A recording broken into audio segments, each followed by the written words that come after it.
Hello दोस्तों, मैं हूं अमरदीप सिंह। आप सभी का स्वागत करता हूं अपने यूट्यूब चैनल सीजीपीएससी नॉलेज में।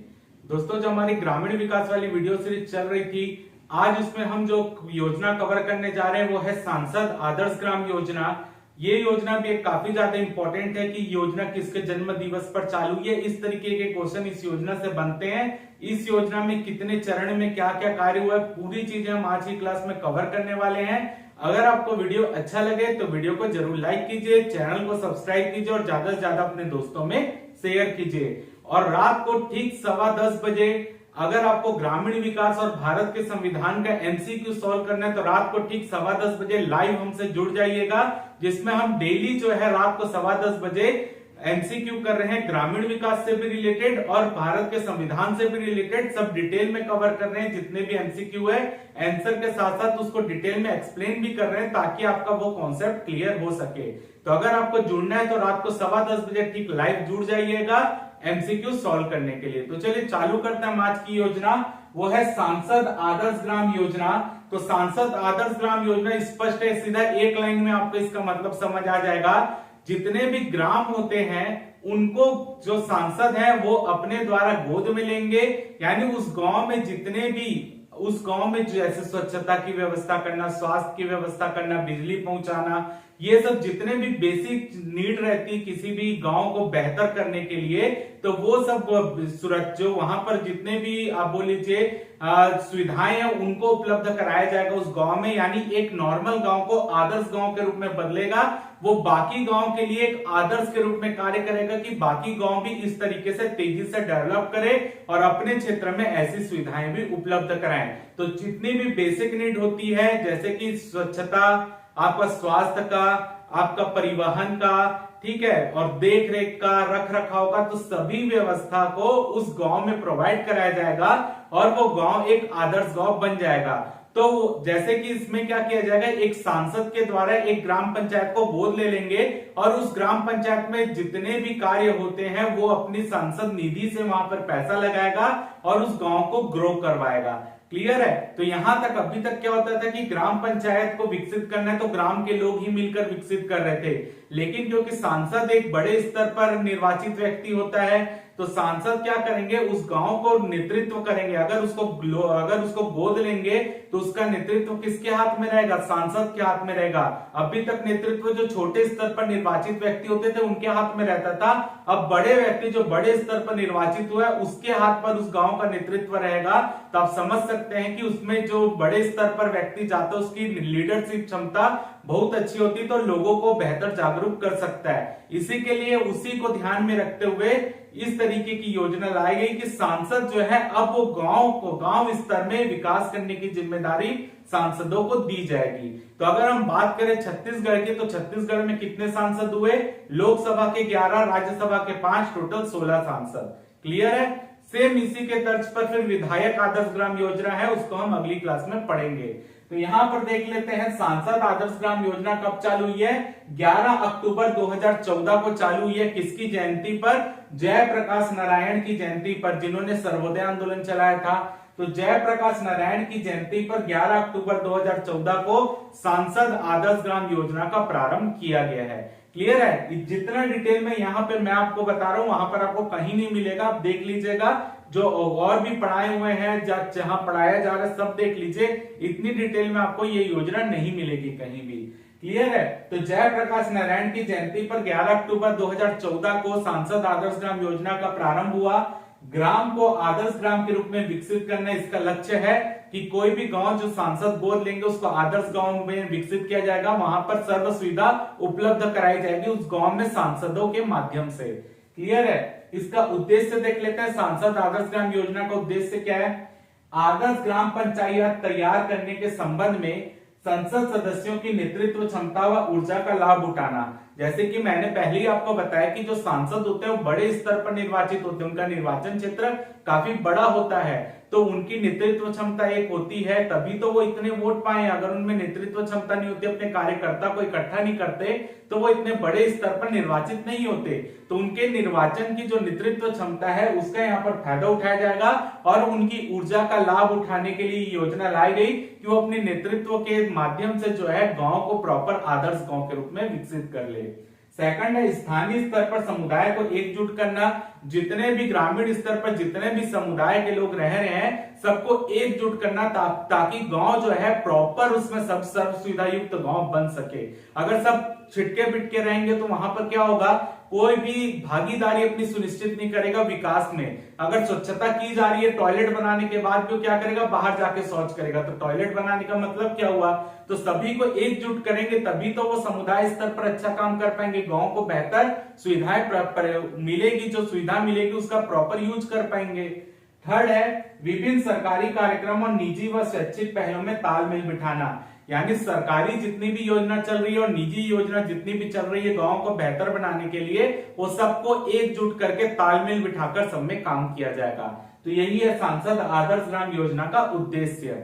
अगला पॉइंट देखते हैं ग्राम पंचायत का निर्धारण। अब जो भी गांव का चयन किया जाएगा, जिस भी ग्राम पंचायत का चयन करेगा सांसद, वो ग्राम पंचायत में कुछ क्राइटेरिया है, वो उसके आधार पर ही उसका चयन कर सकता है। पहला, मैदानी क्षेत्र में 3000 से 5000 आबादी वाले, यानी मैदानी क्षेत्र में जो भी सांसद जो ग्राम पंचायत का चयन करेगा वहां की जनसंख्या 3000 से 5000 होनी चाहिए। अगला पॉइंट, पर्वतीय जनजाति या दुर्गम क्षेत्र में जनसंख्या 1000 से 3000 होनी चाहिए, यानी अगर पर्वतीय दुर्गम या जनजातीय क्षेत्र में कोई सांसद किसी गांव को गोद लेना चाहता है तो वहां की जनसंख्या 1000 से 3000 के बीच होनी चाहिए। अगला पॉइंट, यदि ग्राम पंचायत का आकार छोटा है, यानी जो मैं बता रहा हूं कि 3000 से 5000 एक ग्राम पंचायत की आबादी होनी चाहिए तभी गोद ले सकते हैं, दुर्गम क्षेत्र में 1000 से 3000 होनी चाहिए तभी गोद ले सकते हैं। लेकिन अगर कोई ग्राम पंचायत जिसका आकार बहुत छोटा है, यदि ग्राम पंचायत का आकार छोटा है तो वहां सांसद क्या करेगा, जो निकटवर्ती ग्राम पंचायत है 2 या 3 ग्राम पंचायत को जोड़ लेगा और उनको जोड़ के इतनी जनसंख्या तो आ ही जाएगी, तब उस तीनों ग्राम पंचायत का एक साथ विकास करेगा और वो तीनों ग्राम पंचायत को एक इकाई ही माना जाएगा। यानी उस 3 ग्राम पंचायत मिलकर अगर इतनी जनसंख्या हो रही है तो उसको एक इकाई माना जाएगा और बोला जाएगा कि फलाने इकाई, मतलब तीनों को मिलाकर इसको सांसद ने गोद लिया, तो उसकी मतलब कितने गांव गोद लिए, एक ही गांव माना जाएगा। क्लियर है? अगर 2 या 3 ग्राम पंचायत भी मिला लिया जाता है तो इकाई एक ही मानी जाएगी। ऐसा नहीं कि 2 या 3 ग्राम पंचायत को गोद लिया, ऐसा नहीं बोलेंगे, वो तीनों को मिलाकर या 2 या 3 जितने भी मिलाकर इतनी जनसंख्या आ रही है तो उसको बोलेंगे कि इन्होंने तीनों को गोद नहीं लिया, बोल के बोलेंगे तीनों को मिलाकर एक को गोद लिया है। क्लियर है? यानी ये 1 2 3 अलग अलग गांव नहीं बोलेंगे, तीनों को मिलाकर एक यूनिट बोला जाएगा। क्लियर है?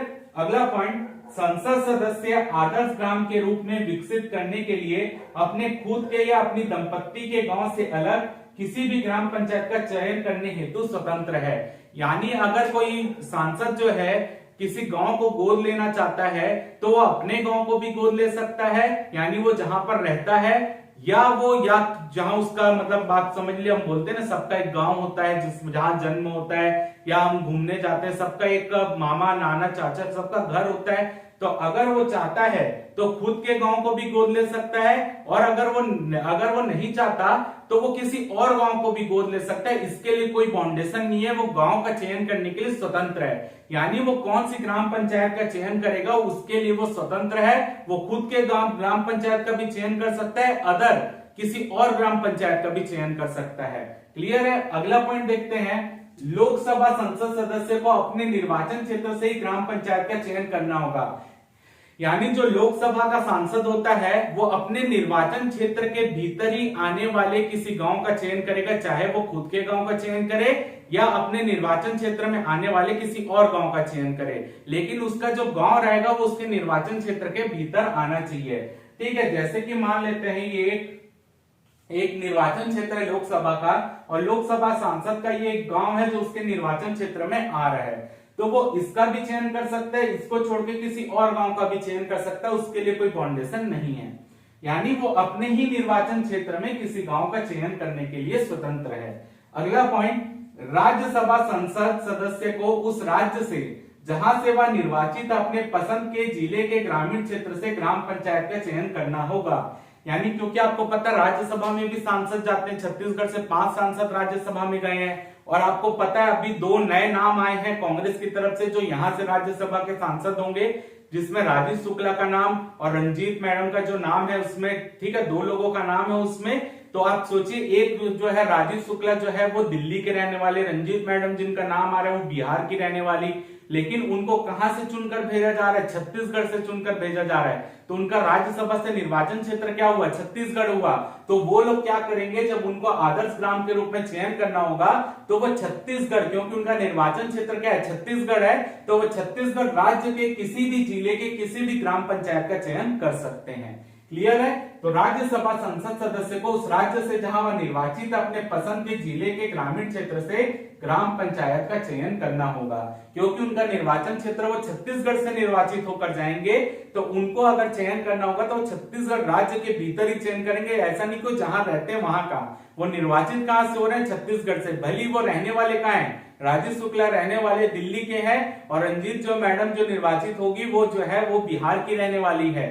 लेकिन क्योंकि उनका निर्वाचित क्षेत्र छत्तीसगढ़ होगा तो वो छत्तीसगढ़ में ही गांव का चयन करेंगे। अगला पॉइंट, नामित संसद सदस्य देश के किसी भी जिले के ग्रामीण क्षेत्र से किसी ग्राम पंचायत का चयन करेंगे।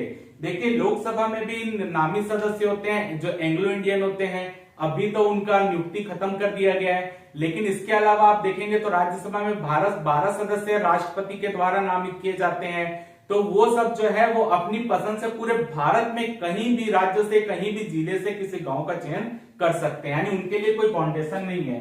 नामित संसद सदस्य देश के किसी भी जिले के ग्रामीण क्षेत्र से किसी भी ग्राम पंचायत का चयन कर सकते हैं। अगला पॉइंट, शहरी निर्वाचन क्षेत्र के मामले में जहां कोई ग्राम पंचायत नहीं है, संसद सदस्य अपने आसपास के ग्रामीण निर्वाचन क्षेत्र की किसी ग्राम पंचायत का चयन करेंगे। यानी कहने का मतलब है कि एक लोकसभा सांसद निर्वाचित हुआ है और वो लोकसभा सांसद का निर्वाचन क्षेत्र पूरी तरीके से शहरी क्षेत्र है, उसके निर्वाचन क्षेत्र में एक भी गांव नहीं पड़ता है, तब वो कैसे चयन करेगा? क्योंकि हर सांसद को बोला गया गांव का चयन करने, तब वो कैसे चयन करेगा कि उसके निर्वाचन क्षेत्र में तो कोई गांव ही नहीं पड़ रहा है। और ये पॉइंट बोलता है कि लोकसभा संसद सदस्य अपने निर्वाचन क्षेत्र से ही मतलब गांव का चयन करेगा, लेकिन उसके निर्वाचन क्षेत्र में कोई गांव तो जरूर आना चाहिए। अगर उसका पूरा निर्वाचन क्षेत्र ही शहरी आ जाए तब ऐसे में क्या होगा? ऐसी स्थिति में वो मान लीजिए ये उसका शहरी निर्वाचन क्षेत्र है तो उसके निकटवर्ती कोई तो ग्रामीण निर्वाचन क्षेत्र होगा, चाहे वो दूसरे सांसद के अंतर्गत ही क्यों ना आ रहा हो। अगर क्योंकि इसके निर्वाचन क्षेत्र तो पूरी तरीके से शहरी है, यहाँ पर एक भी गांव नहीं पड़ रहा है, तो उसके आसपास कोई निर्वाचन क्षेत्र होगा, वहां तो कोई गांव पड़ रहा होगा, तो वो उस निर्वाचन क्षेत्र से किसी गांव का चयन करेगा। क्योंकि इसके निर्वाचन क्षेत्र में तो कोई भी गांव नहीं आ रहा है, तो वो दूसरे के निर्वाचन क्षेत्र से गांव का चयन कर लेगा। क्लियर है? तो शहरी निर्वाचन क्षेत्र के मामले में जहां कोई ग्राम पंचायत नहीं है, संसद सदस्य अपने आसपास के ग्रामीण निर्वाचन क्षेत्र की किसी ग्राम पंचायत का चयन करेंगे। क्लियर है? तो अब हम आगे बढ़ते हैं सांसद आदर्श ग्राम योजना 1.0। जैसे हम बोलते हैं ना, जैसे आप बोलते हो कि मनरेगा 2.0, ठीक है, वैसे ही ये भी है, 2 भागों में बटा हुआ है सांसद आदर्श ग्राम योजना। तो ये है SAGY 1, जो कि 2014 से 2019 के बीच में चला है और इसके अंतर्गत भी चरण बनाए गए थे। फिर से बोल रहा हूं, सांसद आदर्श ग्राम योजना जो है उसका ये पहला भाग है जो 2014 से 2019 के लिए चला है। और जितने भी डेटा यहाँ पर मैं आपको बता रहा हूं सब छत्तीसगढ़ का डेटा है, पूरे भारत का नहीं, छत्तीसगढ़ का डेटा है, क्योंकि छत्तीसगढ़ का डेटा पेपर में आता है, क्योंकि वही हमारे लिए इंपॉर्टेंट है। तो सांसद आदर्श ग्राम योजना का पहला पार्ट जिसमें 2014 से 2019 में ये चला है, 2014 से 2019, और इसके अंतर्गत 3 चरण बांटे गए थे। चरण 1 है 2014 से 2016, जिसमें हमारे जो देखिए टोटल 11 लोकसभा सांसद है और 5 राज्यसभा सांसद है, तो टोटल कितने हुए? 16 मेंबर। तो 16 लोगों ने एक ग्राम पंचायत, यानी हर मेंबर ने एक ग्राम पंचायत को गोद लिया। तो पहले चरण 2014 से 16 में 16 ग्राम पंचायत का चयन किया गया, यानी हर सांसद ने एक ग्राम पंचायत का चयन कर लिया और 16 ग्राम पंचायत का टोटल चयन हुआ और सभी जानकारी VDP में जानकारी अपलोड है, यानी विलेज डेवलपमेंट प्रोग्राम पोर्टल जो होता है, विलेज डेवलपमेंट प्रोग्राम पोर्टल, उसमें सभी 16 ग्राम पंचायत की जानकारी उपलब्ध है कि इनके कार्य जो है इन्होंने इनका चयन किया और यहाँ पर इनको आदर्श ग्राम के रूप में विकसित किया है। अगला है चरण 2। चरण 2 2016 से 2017 के बीच चला है, जिसमें 16 ग्राम पंचायत का फिर से चयन किया गया है। चरण 3 जिसमें 2017 से 2019 के बीच चरण 3 चला है, जिसमें 12 ग्राम पंचायत का चयन किया गया। तो आप सोचेंगे कि 16 यहाँ पर सांसद है और 12 ही ग्राम पंचायत का चयन कैसे हुआ है? तो यहाँ पर बोला नहीं गया था, यानी इस योजना में बाध्यता नहीं है कि आपको 16 ग्राम मतलब हर व्यक्ति को एक एक चयन करना जरूरी है, ऐसे बाध्यता नहीं है। लेकिन ये बोला गया कि आप चयन करें और आदर्श ग्राम के रूप में विकसित करें। तो जरूरी नहीं कि 16 के 16 लोग चयन कर लेंगे। जिनको लगा कि वो उनके गांव का विकास हो चुका है, जिसका वो चयन किए हैं, तब वो आगे बढ़कर एक नए गांव को गोद लिए हैं। क्लियर है? तो बाध्यता नहीं है कि सबको लेना ही है। लेकिन पहले चरण में 16 ने चयन कर लिया, दूसरे चरण में यहाँ पर 16 ने चयन कर लिया, लेकिन तीसरे चरण में केवल 12 लोगों ने ही गांव को गोद लिया है। ठीक है, तो यहाँ 12 ग्राम पंचायत का चयन हुआ है। तो टोटल देखेंगे, जो पहला है जो सांसद आदर्श ग्राम योजना फर्स्ट 2014 से 2019 चला है, तो टोटल कितनी ग्राम पंचायत का चयन हुआ? 44 ग्राम पंचायत का चयन हुआ।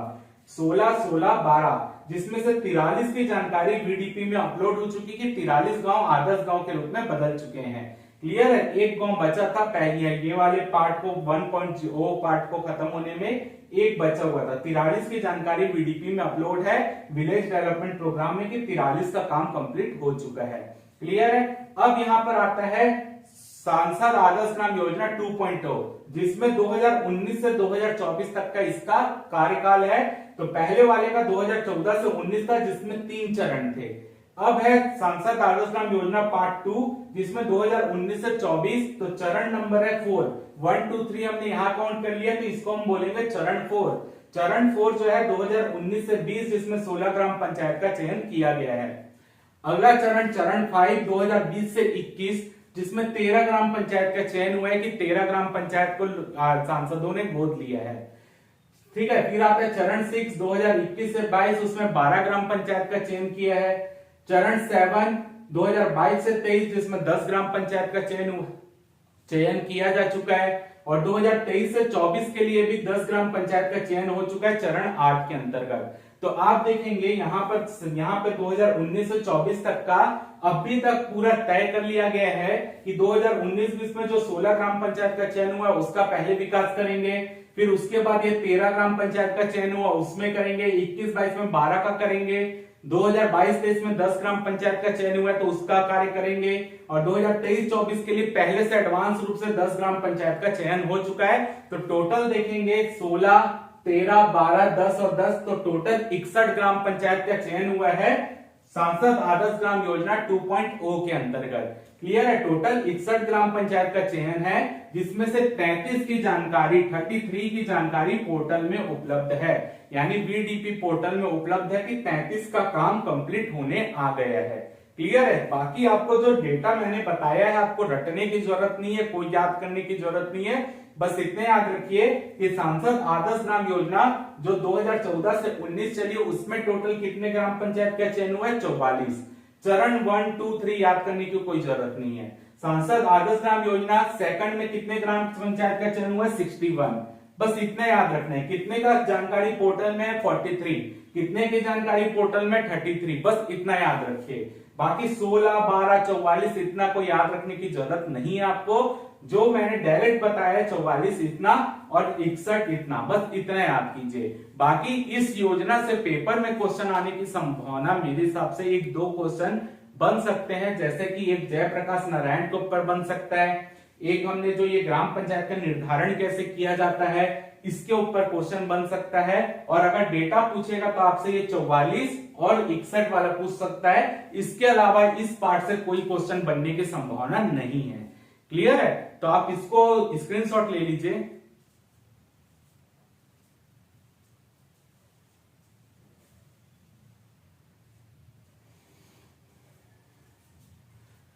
तो उम्मीद करता हूं कि आपको आज की क्लास अच्छी लगी होगी। कल की क्लास में जब हम आएंगे तो विधायक आदर्श ग्राम योजना को कर लेंगे और साथ में जो बची हुई योजना है कल पूरा कंप्लीट कर लेंगे।